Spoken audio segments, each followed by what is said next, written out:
Today on the Daily Dose, the Homestead Strike of 1892. Born into poverty in Dunfermline, Scotland, by 1892, Andrew Carnegie had become one of the wealthiest industrialists in the United States, creating a conglomerate of steel mills through construction or acquisition under the banner of Carnegie Steel. That same year, his reputation as a philanthropist and vocal advocate of labor causes were put to the test when Carnegie set his focus on his newly acquired Homestead Steelworks near Pittsburgh, Pennsylvania, investing millions of dollars in an effort to retool the ailing plant for greater efficiencies, at the same time reducing wages on his 3,800-man workforce. In the course of implementing his business model, he turned to his chairman, Henry Frick, to do the dirty work. Of his Homestead workforce, 725 union workers band together against falling wages and the dangers of their workplace, and when Frick caught wind of an impending labor strike, he ramped up steel production in anticipation of a plant shutdown, leading to an escalating string of accidents under the hazardous working conditions in the plant. In the face of multiple deaths to a now overwhelmed and vocal workforce, Frick pushed back with a notice that Homestead Steel refused to negotiate with strikers, at the same time stating in no uncertain words that working conditions would remain unchanged. In response, 2,000 steel workers barricaded the entrance to the plant in an effort to block Frick from sending in strikebreakers, obliging Frick to hire 300 Pinkerton guards to clear the blockade. When the Pinkertons arrived by barge down the Monongahela River on the morning of July the 6th, workers and their families fired ancient guns and even an old cannon from their high ground position along the banks of the river. And when the Pinkertons returned fire with repeating Winchester rifles, 7 workers and 3 Pinkertons were killed, along with several dozen badly injured strikers and guards. The governor of Pennsylvania soon called in 8,500 National Guardsmen to lock down Homestead under martial law, while Carnegie's reputation suffered dearly when he failed to offer a public response while vacationing in Scotland. In what would become one of the most violent strikes in the early history of the American labor movement, the strikers' brutal treatment of the Pinkertons, even after their white flag surrender, would stain the image of labor unions in the court of public opinion, at the same time ending the use of Pinkerton mercenaries in future labor disputes, making the Homestead Strike of 1892 an early ignition point in the American labor movement.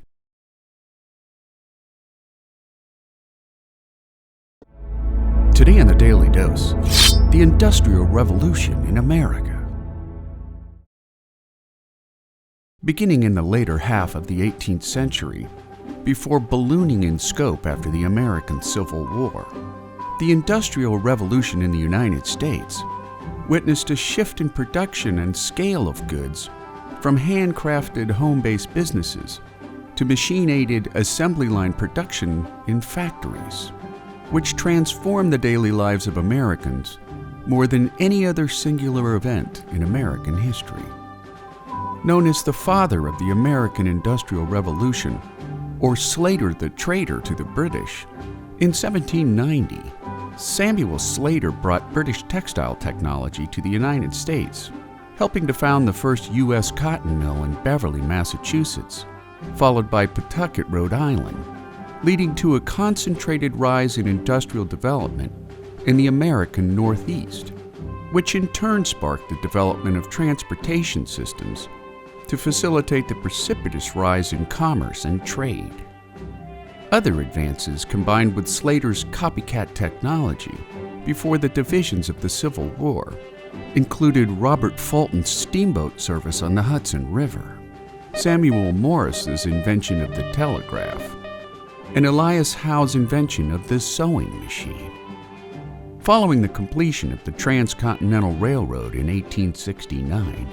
industrialization spread across the American landscape, moving people, raw materials, and finished products throughout the nation's growing interior. including the arrival of some 14 million European immigrants from 1860 to 1900. The 100-year Industrial Revolution also witnessed the rise of Gilded Age industrialists such as steel magnate Andrew Carnegie, oil tycoon John D. Rockefeller, financier J.P. Morgan, and automaker Henry Ford, collectively earning the derogatory moniker robber barons after they reaped obscene profits on the backs of unskilled, low-wage laborers who toiled in their factories, foundries, and mills. Inventors such as Alexander Graham Bell and Thomas Edison further accelerated the Industrial Revolution through the creation of new technologies that improved communication, transportation, and industrial production techniques, such as the advent of interchangeable parts.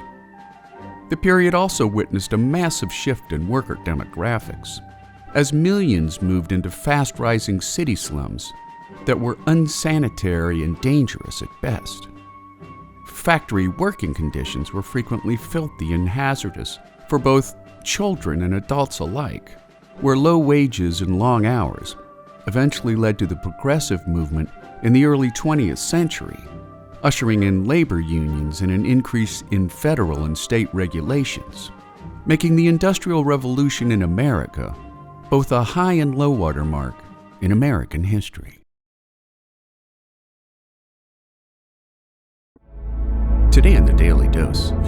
the Industrial Revolution in Great Britain. Thanks to Thomas Newcomen's prototype steam engine designed in the early 1700s,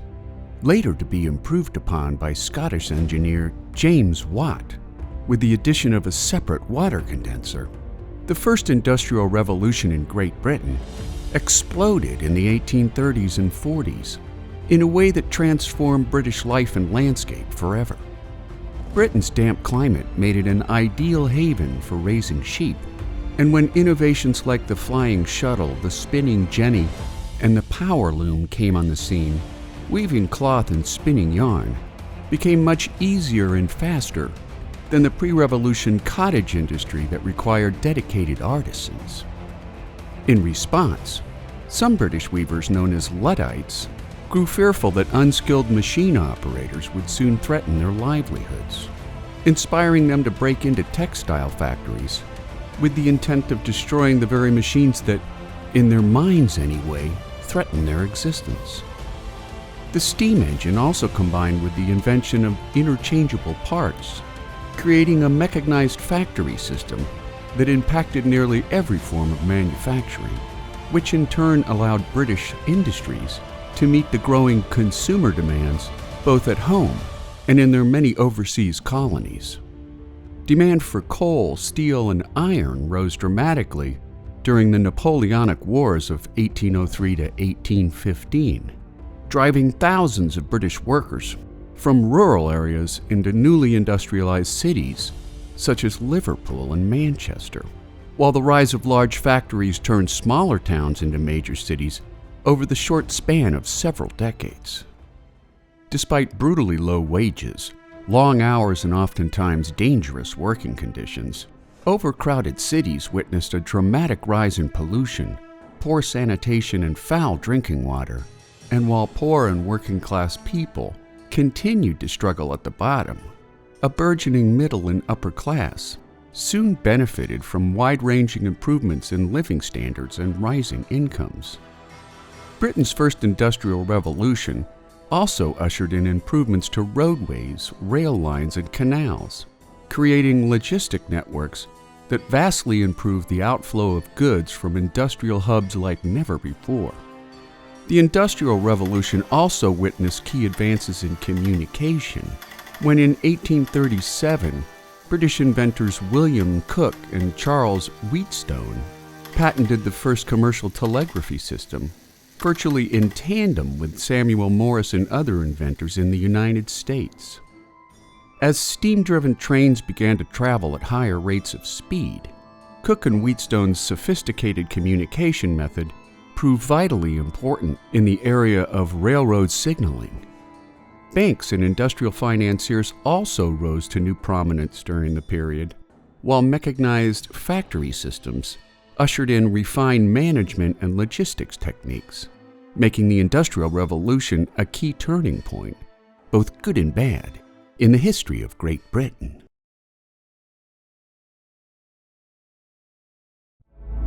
Today in the Daily Dose, the Pullman Strike of 1894. During the Panic of 1893, engineer-industrialist George Pullman laid off hundreds of workers employed by his Pullman sleeping car company, slashing wages to his remaining workforce by 30%. Furthering the hurt to his remaining employees, Pullman refused to lower rents and store prices in the company town of Pullman, some 15 miles south of downtown Chicago, obliging the entirety of his workforce to walk off their jobs in May of 1894.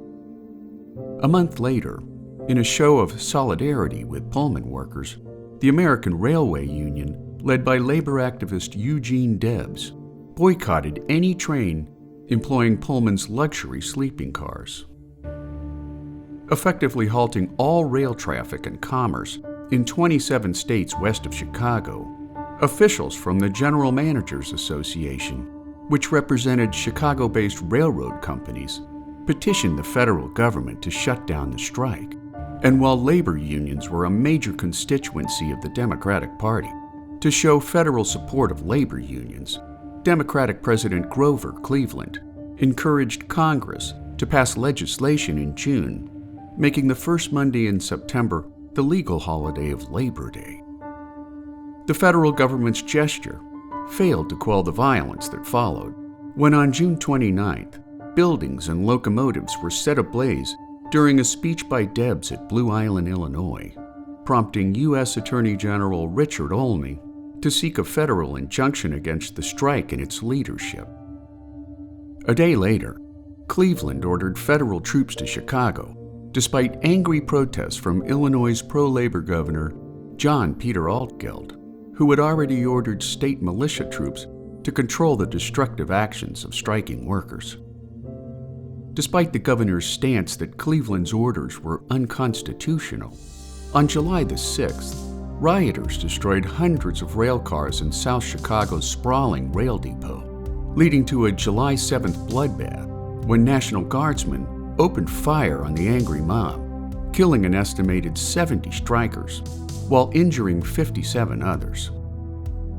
While the strike was declared over in early August, leading to Debs' arrest and 6-month imprisonment, the bloody struggle between labor and capital marked a period of rising public awareness of America's labor movement, which became a foundational element of the Progressive Era, making the Pullman Strike of 1894 a major uptick in federal oversight of a nation's economic and social equity.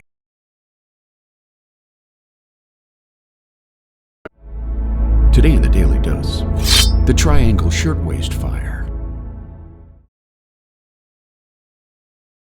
Owned by sweatshop bosses Max Planck and Isaac Harris, the Manhattan-based Triangle Shirtwaist Company was housed in the top 3 floors of the Ash Building on the corner of Green Street and Washington Place, employing mostly young immigrant women who worked 12-hour days, 7 days a week, all for the abusively meager pay of $15 per week. With a long history of suspicious fires in their other factories, potentially set to collect on large fire insurance policies, Blank and Harris went out of their way to resist fire safety measures at their Triangle Shirtwaist Company in case they needed another revenue-generating fire.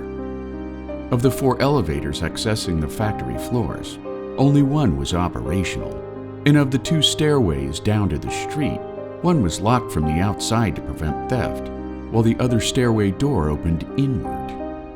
On Saturday afternoon, March 25th, 1911, 600 workers were crammed into their sewing stations when a fire broke out in a rag bin. A manager attempted to put it out, only to discover that the fire hose had rotted, while the valve was rusted shut.